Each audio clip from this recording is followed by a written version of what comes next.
Important function of haemoglobin, that is transportation of oxygen. कहां से कहां तक ट्रांसपोर्ट करेगा ये? लंग्स से लेकर टिश्यूज तक। It transports oxygen from lungs to tissues. हमारा बॉडी में 98.5% ऑफ ऑक्सीजन ट्रांसपोर्टेशन होता है हीमोग्लोबिन की मदद से। तो हीमोग्लोबिन अगर कम है तो ऑक्सीजन ट्रांसपोर्टेशन में दिक्कत हो जाएगा, उसकी वजह से हमारा टिश्यूज को बहुत कम ऑक्सीजन मिलेगा। Okay, so the first function of hemoglobin is transportation of oxygen from lungs to tissues. दूसरा फंक्शन क्या है? दूसरा फंक्शन ए है transportation of carbon dioxide. Hemoglobin not only transports oxygen, it also transports carbon dioxide from tissues to lungs. कहां से कहां तक पहुंचाएगा ये? टिश्यूज से लेकर CO2 को, कार्बन डाइऑक्साइड को लंग्स तक पहुंचाता है। Okay, if you remember the modes of transport of carbon dioxide in the first semester you must have covered. Carbon dioxide is transported in 3 ways. Around 10% of carbon dioxide is directly dissolved in plasma and it will be transported, and around 23% of carbon dioxide binds with hemoglobin and makes carbaminohemoglobin. Carbon dioxide binds with hemoglobin and makes carbaminohemoglobin.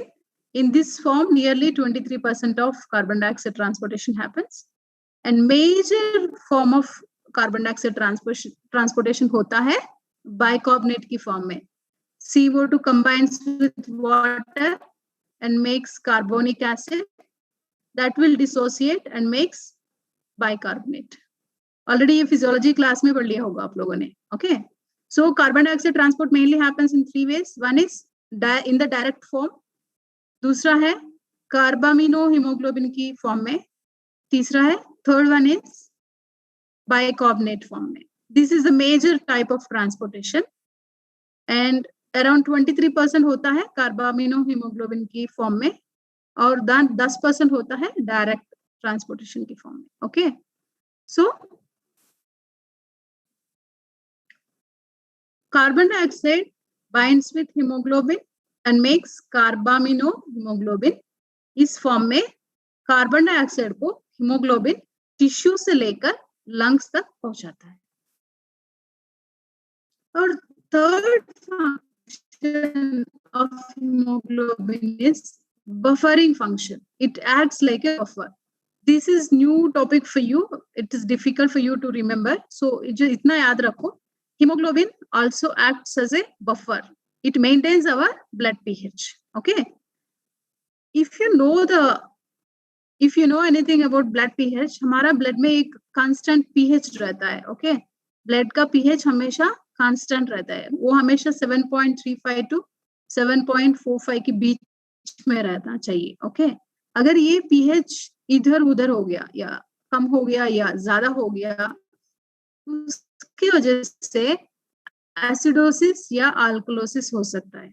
हमारा pH अगर 7.35 to 7.45 है तो हमारा enzymes अच्छी तरह काम करेगा body में.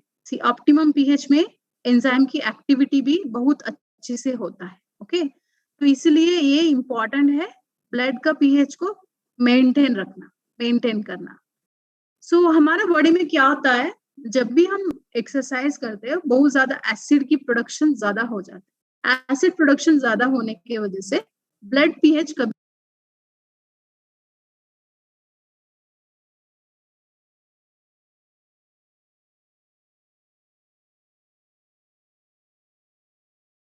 which are produced in our body and maintains the blood pH. So hemoglobin की 3 function है. First one is transportation of oxygen from lungs to tissues. Second one is transportation of carbon dioxide from tissues to lungs. And third function is it acts like a buffer. It maintains our blood pH.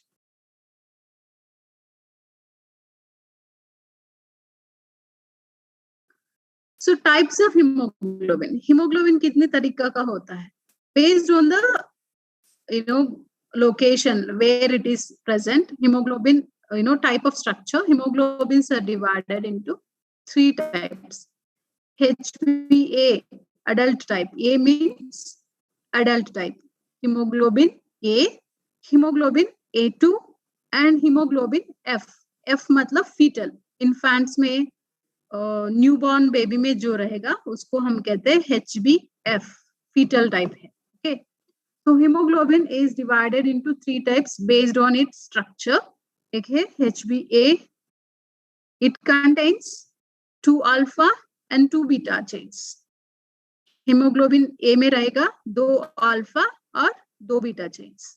Haemoglobin A2 में रहेगा 2 alpha and 2 delta chains.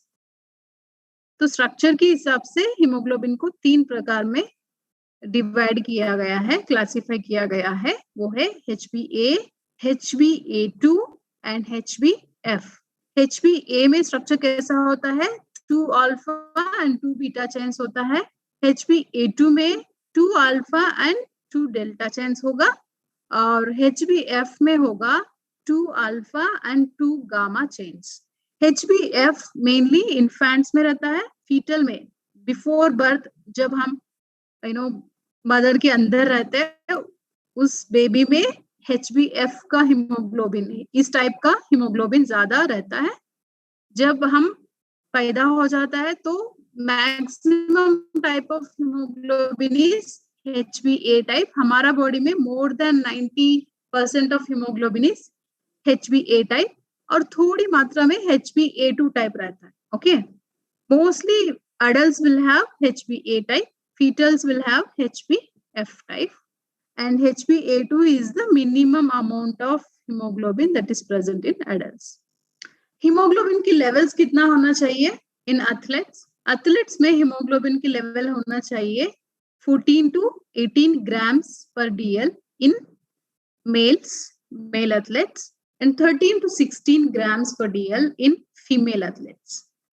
So what is the reference range for hemoglobin in athletes?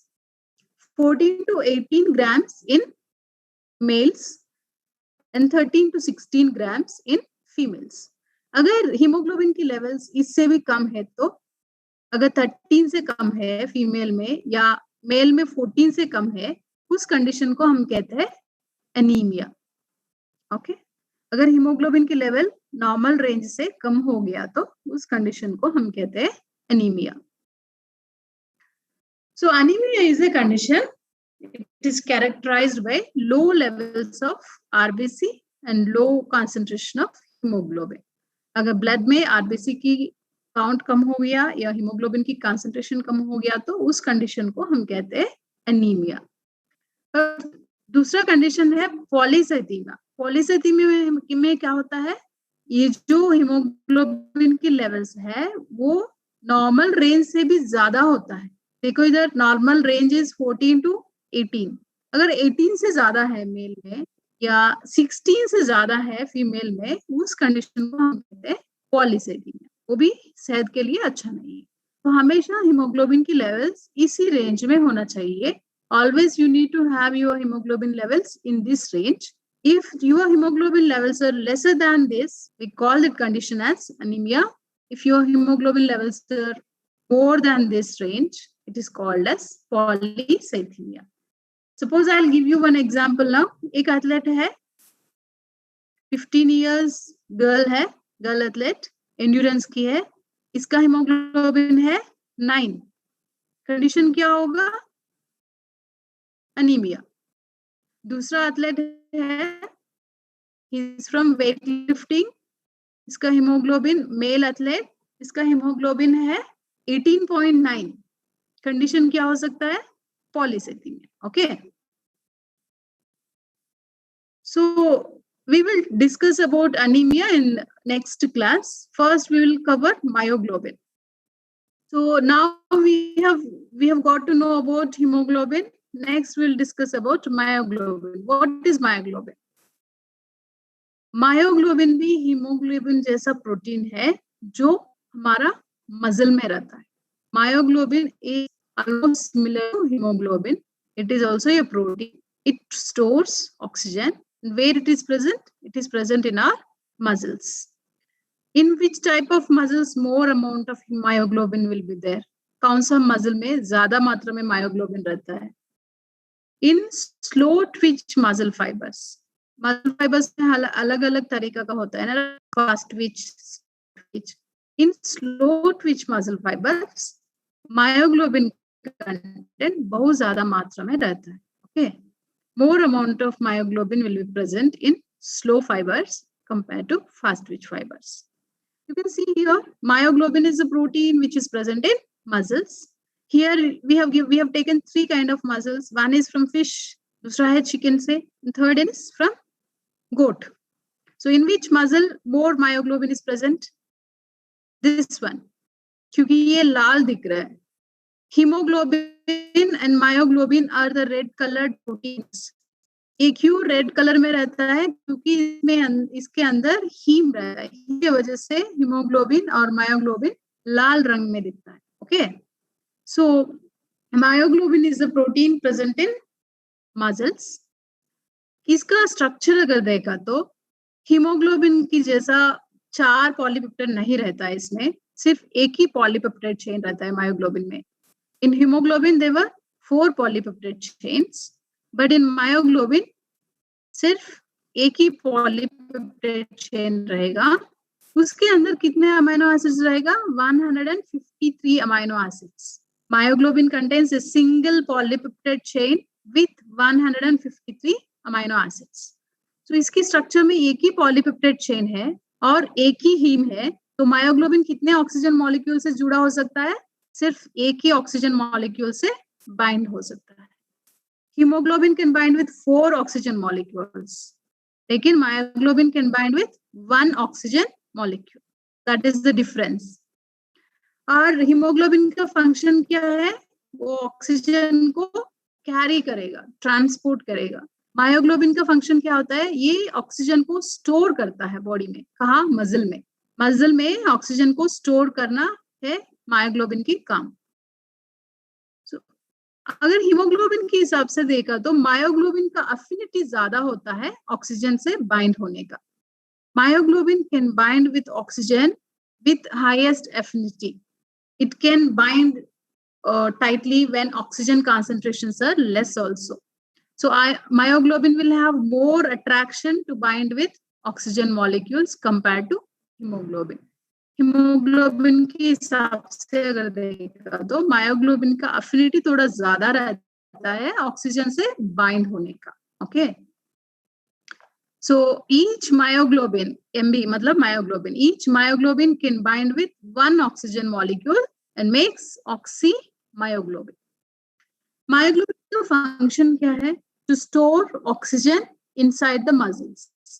It acts as a intramuscular storage site for oxygen in muscles. क्यों store करना है oxygen को? क्योंकि जब आप high intensity के काम करेगा तब ऑक्सीजन की जरूरत ज्यादा हो जाता है बॉडी का.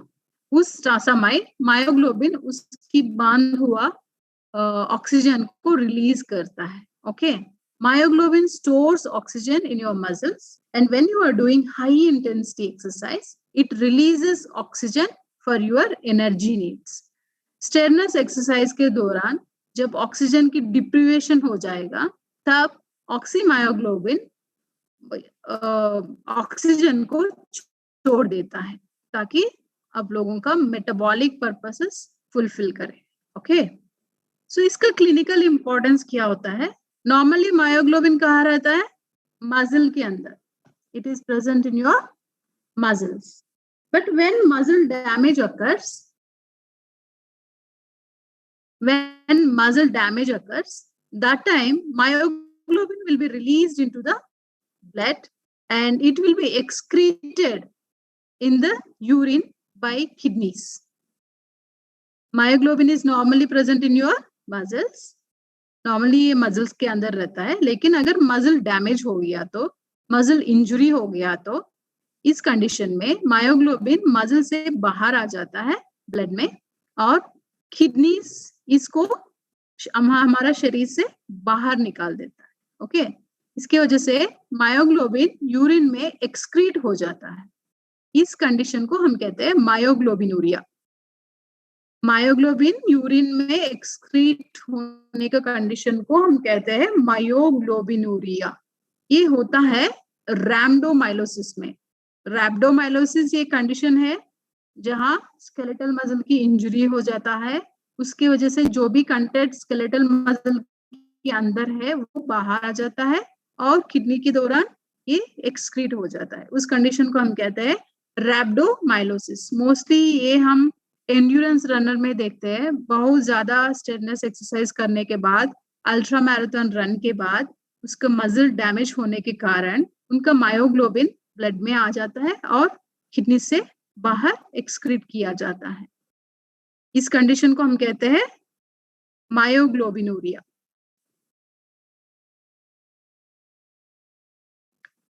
And whenever there is muscle damage, blood में मायोग्लोबिन की लेवल्स बहुत जल्दी इंक्रीज हो जाता है।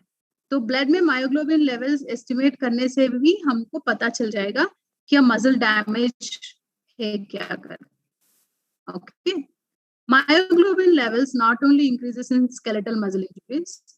अगर आपको कार्डियक मसल प्रॉब्लम हो, हार्ट अटैक हो गया, तब भी मायोग्लोबिन लेवल्स ब्लड में बढ़ जाता है। तो मायोग्लोबिन लेवल्स मापने से हम लोगों को स्केलेटल मसल इंजरी या कार्डियक मसल इंजरी है तो उसके बारे में इंफॉर्मेशन मिल जाता है। Okay, this is about haemoglobin and myoglobin.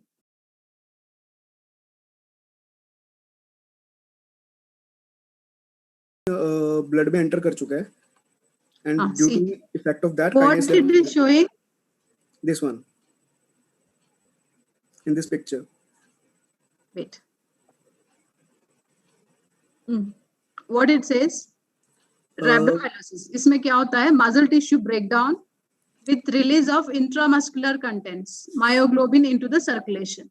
Intramuscular मतलब मसल में जो भी होगा वो सब बाहर आ जाता है। ओके, मसल में क्या क्या रहता है, मायोग्लोबिन भी रहता है, एक्टिन, मायोसिन, ये सब, प्रोपोनिन, ये सब भी रहता है। और उसके साथ साथ क्रिएटिन काइनेज एंजाइम भी रहता है। क्रिएटिन काइनेज, कहाँ सुना क्रिएटिन काइनेज? सुना ma'am. Creatine kinase is the enzyme which converts creatine contraction में हेल्प करता है। सीपी एनर्जी सिस्टम में क्रिएटिन काइनेज रहता है एंजाइम। ओके, सो वो भी मसल के अंदर ही रहता है, राइट? तो जब ये मसल डैमेज हो जाएगा ये सब बाहर आ जाएगा। क्या क्या आ रहा है, ट्रोपोनिन भी आ गया, मायोग्लोबिन भी आ गया, and CK creatine kinase also it came out of muscle. कहाँ रिलीज होगा ये बाहर आने के बाद? First thing it will enter the blood. Muscle से बाहर आने के बाद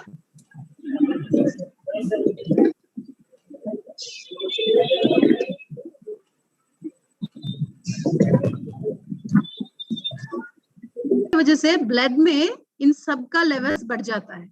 आई am not mentioning about CK because CK के बारे में और एक क्लास में हम डिस्कस करेंगे। अभी आज का टॉपिक है मायोग्लोबिन, तो इसलिए मैं ये बता रही हूँ। मसल डैमेज अगर हो गया तो मायोग्लोबिन की लेवल्स ब्लड में बढ़ जाता है तुरंत। ओके, और थोड़ी देर में यूरिन में भी एक्सक्रीट हो जाता है। Got it? But along with myoglobin CK levels also increases in blood. वो हम मसल डैमेज मार्कर्स के बारे में जब बात करेंगे तब बात करेंगे। Anemia. Yes. Ma'am, can you tell me about thalassemia? Thalassemia is the genetic condition. Now in the next class I'll explain about that. Okay. Is it related to the hemoglobin? Ma'am, please go slow in the class. Is it related to the hemoglobin, ma'am? Is it? Is it related to this slide or next? Next topic. It's a type of anemia. Thalassemia is also genetic anemia. Okay.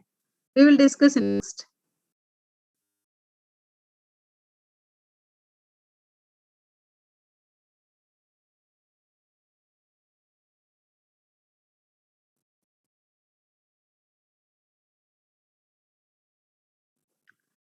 So next topic is anemia. Iron. When I was explaining about hemoglobin structure, मैंने एक बताया haem की structure में centrally एक iron molecule रहता है। तो haem बनने के लिए हमें चाहिए आयरन, हीमोग्लोबिन बनने के लिए हमें चाहिए आयरन। अगर आयरन की डेफिशिएंसी है तो हम हीमोग्लोबिन को ठीक से नहीं प्रोड्यूस कर सकते, राइट। तो आयरन प्रोडक्शन आरबीसी प्रोडक्शन के लिए हमें चाहिए आयरन। अगर आयरन की डेफिशिएंसी है या B12 विटामिन B12 की डेफिशिएंसी है या फोलिक एसिड की डेफिशिएंसी है, ये सब हमको चाहिए हीमोग्लोबिन को बनाने के लिए या आरबीसी को बनाने के लिए। अगर इन तीनों में से कुछ किसी का डेफिशिएंसी है तो हमको अनीमिया हो सकता है, क्योंकि due to these deficiencies we can't produce enough number of RBC and that can lead to anemia. And where the RBC will be produced in our body? RBC produce होता है हमारा बोन में। अगर bone में कुछ problem हो गया, bone disorder है, your bone is not normal, so normal मात्रा में आरबीसी को प्रोडक्शन नहीं कर पा रहे, तब भी हमें अनीमिया हो सकता है। Okay, so first cause is increased blood loss. This we can see in conditions like trauma, GIT bleeding and menstruation in females. And दूसरा cause है decreased RBC production. RBC production कब कम हो जाएगा? जब आपका nutritional intake ठीक नहीं है. If you have any iron deficiency, folic acid deficiency or B12 deficiency, in that condition, you cannot produce good amount of RBC from your bone. Then also it can lead to anemia. Then the third reason is increased hemolysis. Production ठीक है, लेकिन breakdown ज़्यादा हो रहा है, तब भी anemia हो सकता है. Why the breakdown will be more? Because your RBC are not healthy. Suppose RBC बन गया, नंबर भी ठीक है, लेकिन वो हेल्दी नहीं है, तब क्या होता है, जल्दी ब्रेकडाउन हो जाता है. हीमोलाइसिस कहते हैं इसको. Breakdown of RBC is called as haemolysis. इसमें क्या होता है, जल्दी जल्दी ब्रेकडाउन होने के वजह से आपका आरबीसी नंबर कम हो जाएगा और अनीमिया हो जाएगा. This we can see in conditions like sickle cell anemia and anemia which is caused by foot strike syndrome. Okay, we will discuss later about these two conditions. So normally anemia is classified into three types based on the structure of RBC. See, this is the normal size of RBC. अगर आपका hemoglobin levels कम है लेकिन RBC की size normal है, तो इसको हम कहते हैं normocytic anaemia. Cell size normal है लेकिन हीमोग्लोबिन की लेवल्स कम है, तो इसको हम कहते हैं नॉर्मोसाइटिक अनीमिया. इसमें क्या दिख रहा है, हीमोग्लोबिन की लेवल्स कम है और आरबीसी की साइज भी कम हो गया, आरबीसी भी छोटा छोटा हो गया. इसको हम कहते हैं माइक्रोसाइटिक अनीमिया. माइक्रो मतलब स्मॉल. अगर आरबीसी की साइज नॉर्मल से भी छोटा हो गया तो उस कंडीशन को हम कहते हैं microcytic. That anaemia is called as microcytic anaemia. अगर हीमोग्लोबिन लेवल्स कम हो गया और आरबीसी का साइज नॉर्मल से भी बड़ा हो गया, नॉर्मल से भी ज्यादा हो गया, इस कंडीशन को हम कहते हैं macrocytic anaemia. So anemia is classified broadly into three types. One is normocytic anemia, second one is microcytic anemia, and third one is macrocytic anemia. Macro means large. Normocytic anemia में अगर देखा तो cell size normal रहता है, haemoglobin कम रहता है. Microcytic में देखा तो सेल साइज भी कम हो जाता है, हीमोग्लोबिन भी कम हो जाता है. मैक्रोसाइटिक में देखा तो सेल साइज नॉर्मल से भी बड़ा रहता है लेकिन हीमोग्लोबिन कंसंट्रेशन कम हो जाता है. चलो अभी देखते हैं कौन कौन सा कंडीशन में कैसा अनीमिया हो सकता है. okay? कैसा तरीका का अनीमिया हो सकता है. If anaemia is due to blood loss or if anaemia is due to haemolysis, normally normocytic anaemia होता है. लेकिन अगर आपका आयरन लेवल्स कम है, if you have iron deficiency, या थैलेसीमिया, थैलेसीमिया एक जेनेटिक डिसऑर्डर है, इसके वजह से भी एनीमिया हो सकता है। इन दिस कंडीशन आपका आरबीसी नॉर्मल से भी छोटा हो जाता है और हीमोग्लोबिन लेवल्स भी कम हो जाता है। So mostly microcytic anemia is observed in two conditions. One is iron deficiency anemia and second condition is thalassemia. और मैक्रोसाइटिक एनीमिया कब देखते हैं आप लोग? अगर B12 की डेफिशिएंसी हो गया या फोलिक एसिड की डेफिशिएंसी हो गया, in that condition you can see this macrocytic anaemia, जहां सेल साइज बड़ा है और हीमोग्लोबिन की कंसंट्रेशन कम है। ठीक है, so among all this, iron deficiency anemia is very, very common in India because we take less amount of iron in our diet. So iron deficiency anemia is very common in India and it is very common in athletes. What are the causes of iron deficiency anemia? First cause for iron deficiency anemia is inadequate iron intake. Food में iron की कम सेवना के वजह से भी iron deficiency anemia हो सकता है. If you are eating only vegetarian food, उसमें भी if you are not taking leafy vegetables, then you will have more chances of getting iron deficiency anemia. And the second reason is poor iron absorption. आपका iron intake normal है, लेकिन body में अच्छे से absorption नहीं हो रहा है आयरन का. In that condition also you can experience iron deficiency anemia.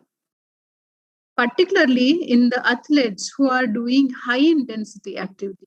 When the athletes are doing very high intensity activity, iron की absorption बहुत कम हो जाता है बॉडी में. और third reason for iron deficiency anemia is loss of iron through your sweat, GIT bleeding, and urine and feces. When you are doing exercise, you sweat a lot. In sweat also, some amount of iron will be released from the body. And when you are playing high intensity activities, mainly jumps, when you are doing vigorous jumps, inside your body, there will be minute bleedings. In the gastrointestinal tract, there may be bleeding. Because of that also, you may get anemia after few days of heavy training. And when you are exercising hard, you will lose some amount of iron from your urine and feces also. So loss of iron in the form of sweat, urine, feces, and due to GIT bleeding can lead to anemia in athletes. And one more important cause for the development of anemia in athletes is food strike hemolysis. Endurance athletes में जब वो लोग repeatedly run करते रहते हैं, okay, in their feet minute blood vessels जो रहता है feet के अंदर वो break हो जाता है, वो damage हो जाता है, उसके वजह से भी hemolysis हो सकता है. इस condition को हम कहते हैं food strike hemolysis. Food strike hemolysis is a condition where due to the repeated pounding of legs to the ground, बार-बार leg को, ground, they will be striking the foot against the ground. इसकी वजह से hemolysis हो सकता है. In this slide you can see hemolysis. This is normal RBC. This RBC is breaking down. इसी को हम कहते हैं hemolysis. So food strike hemolysis is also one of the cause for anemia in athletes. So if you are losing 1 ml, it's okay. If you are losing 2 ml, it's okay. But after 20 days, if you are losing 20 into 20 ml, 2 into 20 ml, कितना हो गया? 40 ml हो गया. After 2 months, कितना हो जाता है? So daily when you are doing heavy exercise, food strike hemolysis के वजह से थोड़ा hemolysis हो जाता है. उसके वजह से भी थोड़ी दिनों के बाद anemia हो सकता है athletes में. And again, this is destruction of RBC in the gastrointestinal tract. That also you can see in endurance athletes. These are the causes of iron deficiency anemia in athletes. What are the causes for iron deficiency anemia? First one is inadequate iron intake.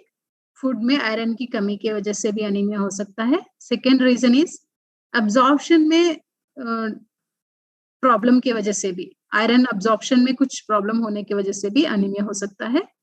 Iron को ज्यादा खोने की वजह से भी, body से ज्यादा खोने की वजह से भी अनीमिया हो सकता है। और फूड स्ट्राइक हिमोलाइसिस या गैस्ट्रोइंटेस्टाइनल ब्लीडिंग की वजह से भी एथलेट्स में आयरन डिफिशियंसी अनीमिया हो सकता है। आयरन डिफिशियंसी अनीमिया में क्या होता है, हीमोग्लोबिन के लेवल्स कम हो जाएगा और आरबीसी की साइज भी कम हो जाएगा। So what is hemolysis? Why it happens in athletes? क्या आप लोगों को पता है आरबीसी का लाइफ स्पैन कितना होता है?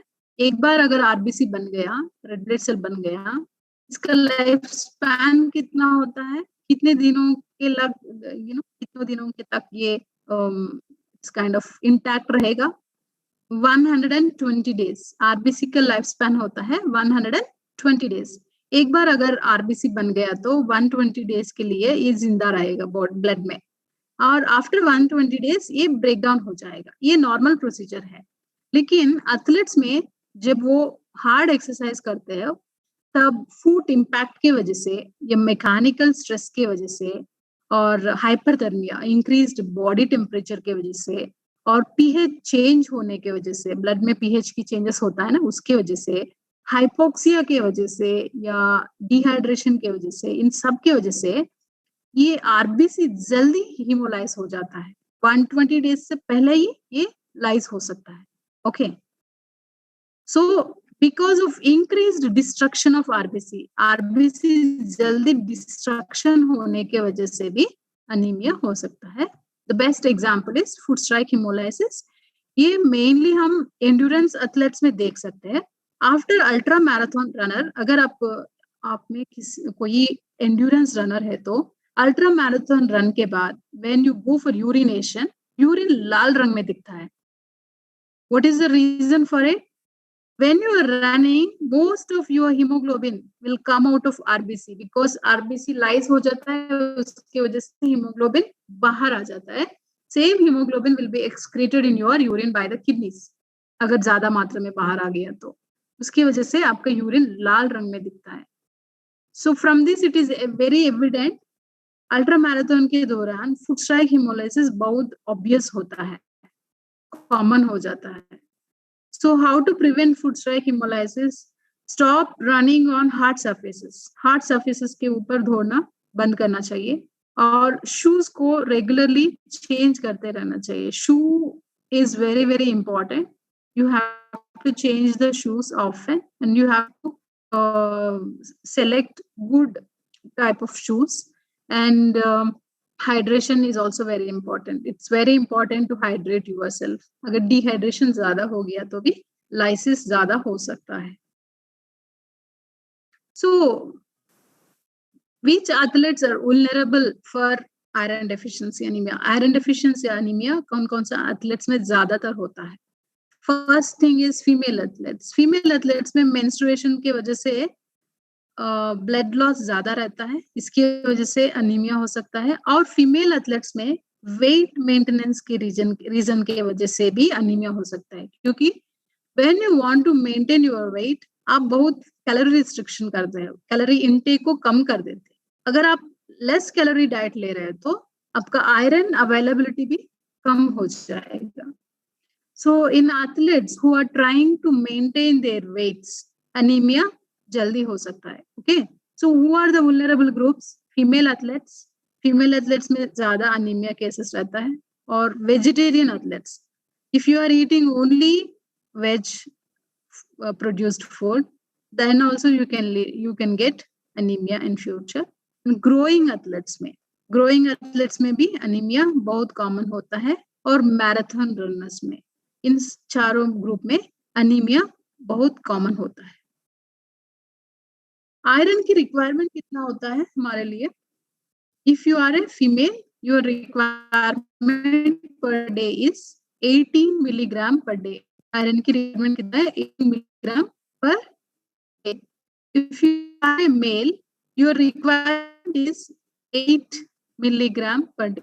इधर देखो, फीमेल रिक्वायरमेंट मेल से कंपेयर किया तो ज्यादा है, क्योंकि फीमेल्स में आयरन लॉस भी ज्यादा रहता है। Blood loss is also very obvious due to menstruation. और ग्रोइंग एथलीट है तो if you are a growing athlete your requirement is again more. Growing athletes में आयरन की रिक्वायरमेंट ज्यादा होता है. अगर उतना आयरन नहीं दे पाया तो तब भी अनीमिया हो सकता है. Okay, so what are the functions of iron in our body? Iron is required for RBC formation. Iron is also required for myoglobin formation. Iron is also required for your brain function. It is required for the synthesis of neurotransmitters. आपका cognitive functions के लिए भी iron is very important, and it is also important to maintain your immunity. Immunity को maintain करने के लिए भी iron चाहिए हमें. तो आरबीसी को बनाने के लिए, मायोग्लोबिन को बनाने के लिए, ब्रेन फंक्शन को अच्छे से होने के लिए और इम्यूनिटी को अच्छा स्टेट में रखने के लिए हमें आयरन चाहिए. सो हमारा बॉडी में आयरन कैसा मेटाबोलाइज होता है वो देखेंगे. Whenever you eat food iron will be absorbed. Diet में जो भी आयरन ले रहे हो आप वो अब्सॉर्ब हो जाता है बॉडी में और ब्लड में reach होता है. After absorption, iron will reach into your blood.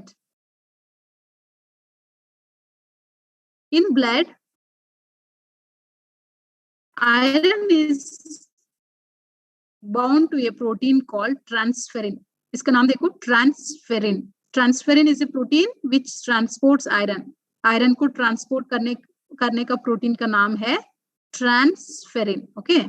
In blood, most of the iron is bound to a protein called transferrin.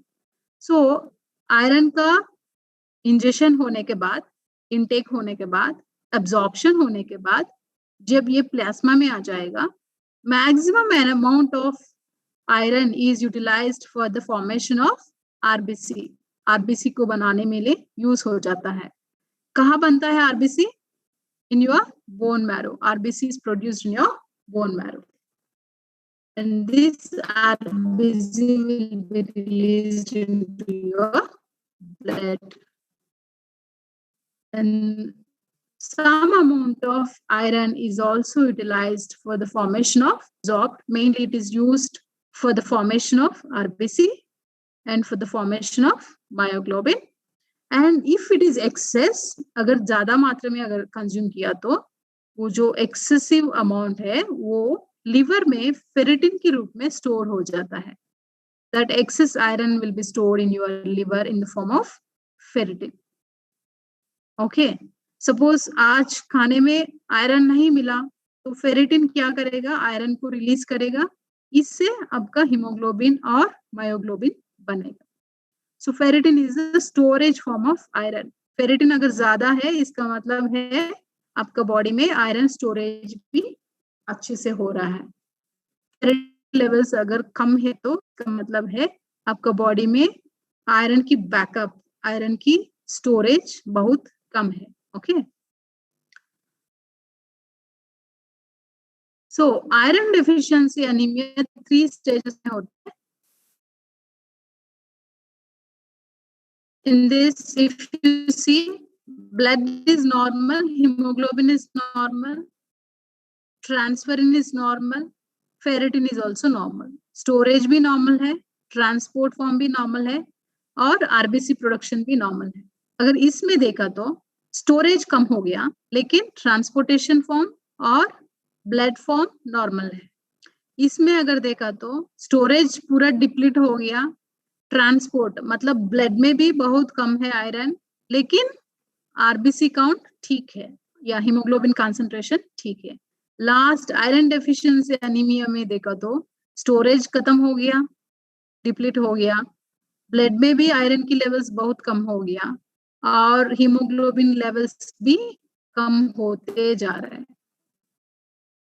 Okay. So if you are consuming good non vegetarian food, your storage will be good. You can produce large amount of hemoglobin for your metabolic purpose. अगर आपका diet में iron की deficiency है तो पहले आपका storage कम हो जाएगा, फेरिटिन का स्टोरेज, लिवर में फेरिटिन का स्टोरेज कम हो जाएगा. उसके बाद ब्लड आयरन भी कम होगा, उसके बाद आरबीसी प्रोडक्शन भी कम हो जाएगा. उसकी वजह से फाइनली अनीमिया हो सकता है, जहां स्टोरेज भी कम है, नील है, ब्लड में भी आयरन की लेवल्स बहुत कम है और आरबीसी प्रोडक्शन या हीमोग्लोबिन लेवल्स भी कम हो गए.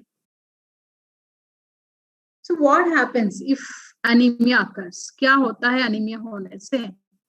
अनीमिया अगर हो गया तो आपका टिश्यूज के लिए बहुत लेस ऑक्सीजन मिल जाता है, उसकी वजह से एनर्जी प्रोडक्शन भी कम हो जाता है. If your hemoglobin levels are low, less amount of oxygen will be supplied to your tissues. उसकी वजह से और क्या हो सकता है, बहुत सिम्टम्स आ जाता है. क्या क्या सिम्टम्स देख सकते हैं आप लोग? Dizziness, when you are playing you start feeling dizziness, muscle weakness, palpitations, increased heart rate, fatigue, decreased performance, fainting, shortness of breath. All these you can experience in anemia. So anemia is not good for your performance, particularly for endurance performance. If you are an endurance player, you need to have optimum amount of hemoglobin. अगर आपका hemoglobin levels कम हो गया तो इसका असर आपका performance में पड़ेगा. So what to do in order to avoid this? Try to take iron rich food. Consume iron rich food. जो फूड में आयरन लेवल्स ज्यादा रहता है उस फूड को हम अब खाना है. Okay, what are those? Chicken, liver, pork, beef, egg yolks, non-vegetarian foods along with green veggies is the best combination to maintain iron levels. And when you are eating, you have to remember one thing. If you are eating non-veg, you will get iron in the form of heme plus globin बन जाता है hemoglobin. Okay, if you are eating non-vegetarian diet, directly you will get heme. इसके साथ globin को जुड़ाने से haemoglobin बन जाता है बॉडी में. If you are eating vegetarian diet, only vegetarian diet, whatever iron you get is of ferric type या ferrous type. इस टाइप का आयरन मिल जाता है. इससे आप लोगों को हीम को बनाना है पहले, उसके बाद ग्लोबिन को बनाना है बॉडी में, उसके बाद बनेगा haemoglobin. So when you are eating non-vegetarian food, it is easy for your body to produce maximum amount of hemoglobin, क्योंकि आपको डायरेक्ट हीम मिल जाता है. From that easily you can make hemoglobin. And absorption भी ज्यादा रहता है. If you are eating both vegetarian and non-vegetarian mixed diet, iron absorption rate also will be more. If you are eating only vegetarian diet, absorption will be less. So how to increase iron absorption? There are few tips to increase iron absorption. First thing, already I told, you have to choose both in your diet, veg and non-veg. Try to include both so that absorption will be more. And try to take vitamin C rich containing foods like orange juice, lemon juice, along with your food. When you are taking vitamin C containing foods, that will increase the iron absorption. And try to avoid the consumption of tea and coffee immediately after food consumption. When you eat dinner or lunch, your breakfast, try to avoid this tea and coffee, because tea में जो chemical होता है tannic acid and coffee में जो chemical होता है polyphenol, उसकी वजह से iron absorption कम हो जाएगा body में. Okay, so these are few tips. Always mix both veg and non-veg in your plate. You make sure that you are consuming both the types of food, and include vitamin C containing foods, and avoid tea and coffee immediately after your meal. So these are the biochemical markers that we measure to detect anemia. This we will discuss in separate class. We have a separate class for this. And there is another type of anemia that is called as sports anemia. Sports anemia, you can say it's a fake anemia actually.